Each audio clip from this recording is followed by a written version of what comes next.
Der BVB empfängt die in der Liga noch ungeschlagenen Wolfsburger.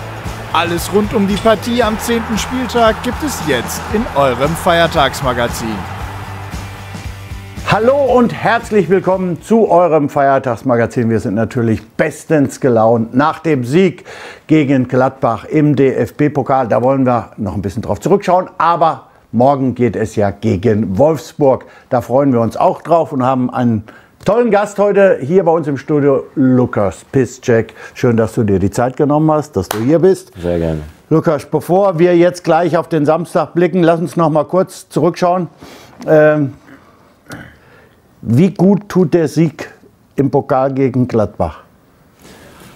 Sehr gut. Also da sieht man schon an deinem Lachen, ja, das ist wichtig. Ne? Es war wichtig, aber nicht nur, weil es abhängig von unserer Situation. Es war wichtig, dass wir weiterkommen. Und wir haben gestern einen sehr starken Gegner getroffen, der letzte Zeit sehr gut spielt. Und es war auch schwierig, weil wir in Rückstand waren und sowieso haben wir das Spiel gedreht und gewonnen. Deswegen, wir sind alle zufrieden. Und ich glaube, alle freuen sich ein bisschen, dass Julian auch die Tore gemacht hat. Auf jeden Fall, Julian ist ein sympathischer Kerl, ja, guter Fußballer und ich denke, jeder von unserer Mannschaft hat ihn gewünscht, dass er trifft. Und ich wünsche mir natürlich, dass es morgen dann so weitergeht wie das Ende gegen die Gladbacher. Jetzt schauen wir etwas genauer auf diese Person, auf unseren Lukas Piszczek, auch wenn er manchmal ein bisschen grimmig reinschaut.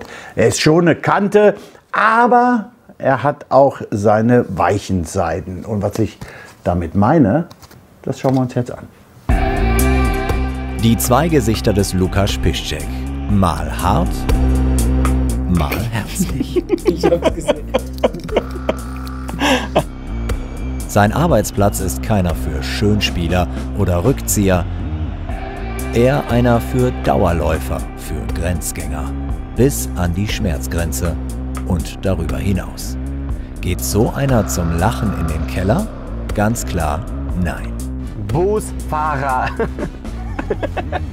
Puff. Was ist das erste Wort gewesen?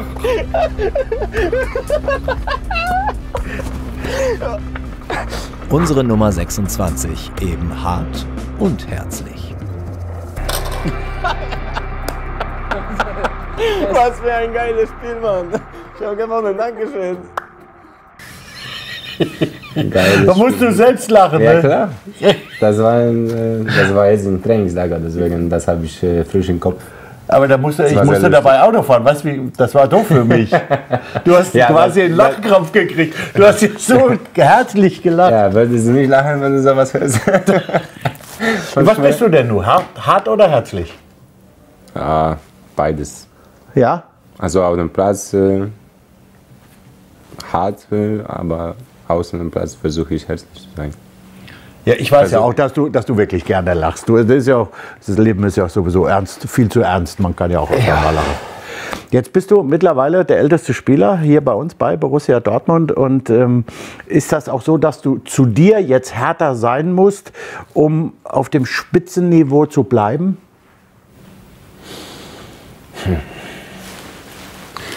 Ich bin immer hart für mich, denke ich. Also ja? Seit Jahren schon, weil wenn ich das nicht wäre, mit Training und Vorbereitung für Training und so weiter, dann, ich denke, auf diesem Niveau würde ich nicht mehr so spielen. Und das ist für mich ganz normaler Alltag, würde ich sagen. Also du bist ja schon sehr konzentriert und sagst einfach, dass als Fußballprofi musst du dann auch so leben, sonst funktioniert das nicht. Auf meinen Fall. So, weil gibt es Fälle, wo die Jungs ein bisschen lockerer sind und das funktioniert auch. Ich weiß nicht aber, wie lange die dann konstant auf hohem Niveau spielen dürfen, weißt du? Deswegen, ich habe das durch meine Karriere hier in Dortmund auch seit fast 10 Jahren schon immer so gemacht und deshalb bist du ja auch noch da. Andere sind in dem Alter schon also im Liegestuhl. Braucht man auch ein bisschen, nicht Glück, aber diese der Trainer muss dich immer in deiner Mannschaft sehen und seine Mannschaft sehen. Deswegen, ich habe das Glück gehabt, dass die Trainer mich wollten immer und deswegen bin ich auch hier. Jetzt ist eine englische Woche nach der nächsten. Das ist sicherlich sehr, sehr anstrengend für den Körper. Gibt es im Moment noch viel was anderes außer Schlafen, Trainieren und Essen? Mit Kindern spielen. Ja, das ist entspannt. Ja. Wie alt sind Sie jetzt? Sarah ist 8, Nell wird 3 und Patrick wird 2 im April. Und der kleine... Fußballer dabei? Fußball, ja, der will schon Fußball spielen. Also wenn ich nach Hause komme, muss ich da rumstehen und den Ball werfen. Also das macht schon Spaß und die zwei Tochter, die machen auch ihre Sachen. Deswegen es ist schon lustig zu Hause. Wir blicken jetzt nochmal auf einen Spieler, der bei den letzten Spielen nicht dabei war, der aber eventuell beim morgigen Spiel wieder dabei sein könnte. Und er fehlt uns auf jeden Fall ein Stück weit. Paco Alcácer ist zurück, gegen Gladbach wieder im Kader, gegen Wolfsburg vielleicht schon auf dem Platz. Der Knipser vom Dienst wird sehnsüchtig erwartet. 5 Tore in den ersten 6 Partien, doch dann die Zwangspause für den Spanier. Ein Monat ohne Spielpraxis, da ist natürlich erstmal Geduld gefragt. Doch Paco kann warten, zumindest bis zur Nachspielzeit.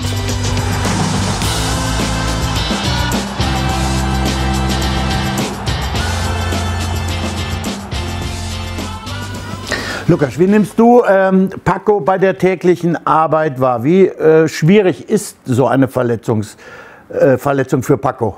Ich denke, Verletzung ist schwierig für jeder Spieler, aber bei Paco sieht man auch, dass er den Fußball liebt und dass er nicht spielen jetzt darf. Das ist für ihn sehr hart bestimmt. Aber der ist schon, wie gesagt, gesund und wir hoffen, dass er wieder auf dem Platz ist. Auf dem Platz ist er wirklich ein absolutes Phänomen, schießt fast immer, wenn er spielt, Tore, ist sehr, sehr gefährlich. Wie verteidigst du ihn denn im Training?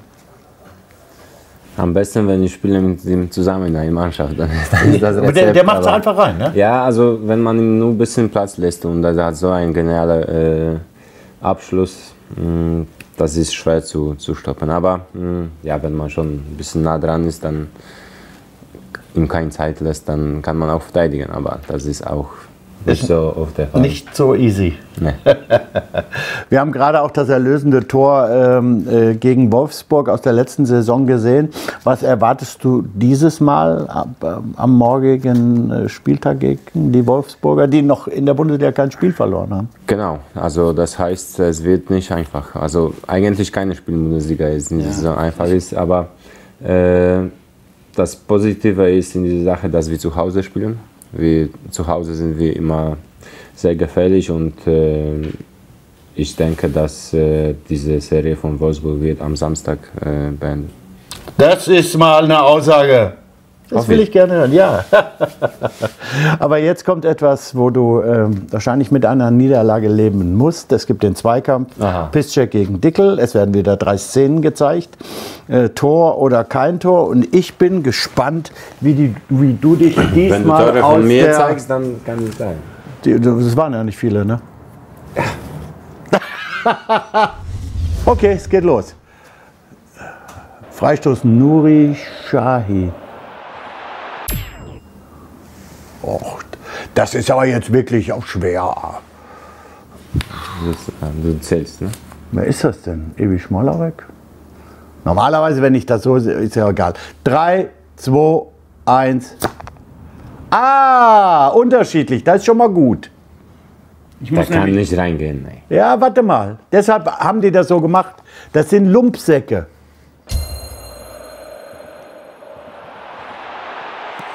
Tor. Ja, bei Eigentor, das zählt nicht. Ja, was? Bist du? Stefan. Der Ball geht Stefan Schnorr, auf ihn ist einfach Verlass. Danke, Stefan. Ach Gott. Ich führe 1-0. Ja, es läuft, es läuft.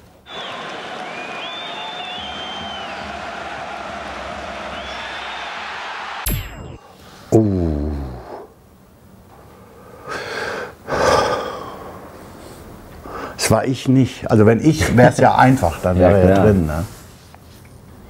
3, 2, 1. Huhuhu.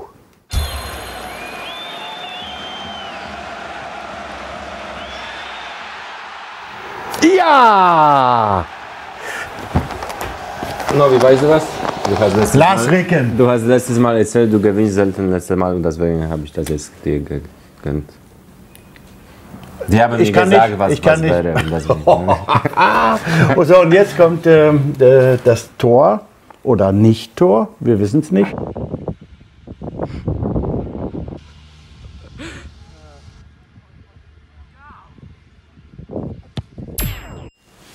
Hm. 3, 2, 1.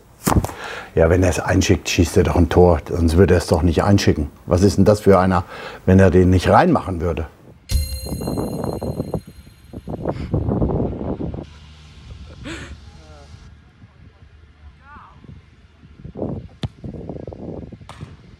Oh! Aber es ist egal, 2-0 für mich. Ich bin tot. Ja, das wird jetzt eine etwas längere Gratulationsarie von Piscio, weil er sicherlich sich sehr große Mühe geben wird, mir zu gratulieren. Ich wäre bereit. Glückwunsch. Ja. Voller Euphorie. Ja! Piscio ist wirklich ein wahrer Freund. Er sagte, ich habe das gesehen und so weit hinten, das konnte er sich nicht länger mit ansehen. Deshalb hat er das wäre unfair am Ende, so, wenn da 30 zu 40 extra hat er falsch getippt. Danke, Piscio. Sehr gerne. Wir haben schon ein wunderschönes Bild gemacht. Letzte Woche war ja Sebastian hier. Da ist dieses Bild entstanden. Dieses Mal ist wesentlich mehr Action dabei. Das werden wir nächste Woche vorstellen. Ich kann hier schon mal unterschreiben. Keli wird das natürlich noch machen. Das könnt ihr ersteigern. Das ganze Geld geht natürlich zu unserer Stiftung, zu Leuchte auf. Einfach ein tolles Bild. Und mit Piscio Hammer. Sebastian sieht gut aus. Das habe ich jetzt nicht verstanden. Der hat zu Recht verloren. Es gibt noch was zu berichten. Du kannst gegen Wolfsburg, wenn du denn aufgestellt wirst, jetzt werde ich auch mal ein bisschen gemein, wenn du denn spielen solltest, dein 300. Bundesligaspiel machen. Ja. Ja, Rekord mit Robert Lewandowski. Bedeuten dir solche Meilensteine etwas? Boah, ich denke, ein bisschen schon, weil das ist sehr lange Zeit in Bundesliga. Ich bin seit 13 Jahren hier in Deutschland und ich kann mich nicht gut erinnern, dass eine Pole so lange in Deutschland spielte. Nee. Und klar, Lato Gadocha. Die haben woanders gespielt. Klar, ich freue mich, aber ich habe noch hoffentlich was vor und das wird nicht das letzte Spiel sein. Das wünschen wir uns auch. Also vielen Dank nochmal, Piscio, dass du heute unser Gast warst. Schön, dass du gekommen bist. Drückt unseren Jungs morgen die Daumen gegen Wolfsburg, dass wir den nächsten Dreier einfahren. Also drückt die Daumen. Piscio, nochmal vielen Dank für die 2 Punkte auch. Und das war's hier aus dem Feiertagsmagazin. Tschüss, macht's gut.